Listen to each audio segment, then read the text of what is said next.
A reading from the Holy Gospel according to Luke chapter 10 verses 1 to 9.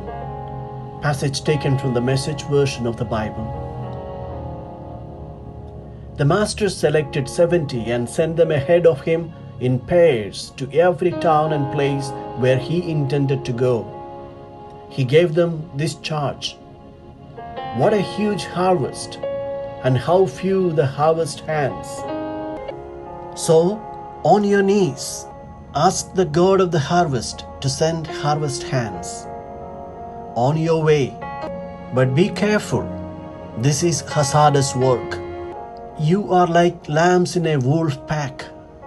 Travel light.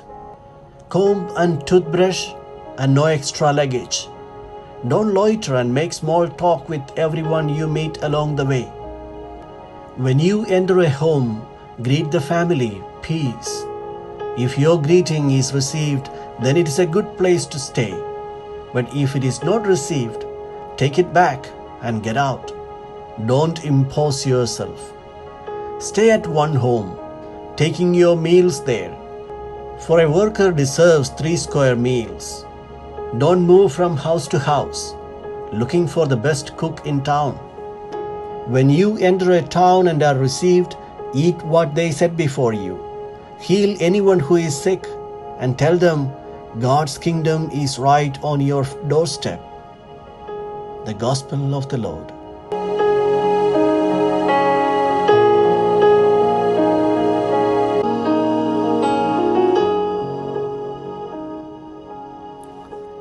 Reflections on the Gospel according to Luke chapter 10 verses 1 to 9. People living in cities would not understand the anxieties and tensions of a farmer when it is time for harvest. Harvesting in time is as important as the whole process of cultivating the land. I have seen people becoming anxious and nervous at the time of harvest because if it is not done in time, their whole effort goes futile. Imagine the tension of a farmer who has cultivated his land and it is time for harvest now, but there are not enough workers for hire. When Jesus entrusted his mission of proclaiming the good news to his followers, we feel a similar anxiety in his message. He is glad that there is an abundance of produce, but is anxious that there are not enough laborers. That anxiety is reflected in his following message as well. There is no time to waste because you have a huge task ahead. The Lord deliberates a number of requirements for his mission, and the first requirement is prayer. It all begins with prayer. After spending a year as a missionary in India, St. Francis Xavier wrote in a letter to his confreres, "Many people are not becoming Christians for one reason. There is nobody to talk to them about Christ and nobody to make them Christians.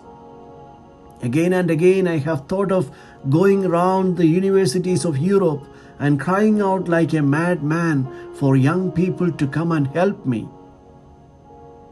As the church celebrates the feast of St. Timothy and Titus, 2 of the close associates of St. Paul who responded to the cry of the Lord to join the harvesting mission, the Word of God extends to us the invitation. Are you aware that the success of your witness does not depend on your skills and capabilities, but only on your availability to God's call? If you fail to participate in the mission of spreading the good news of Jesus, you cannot be his disciple.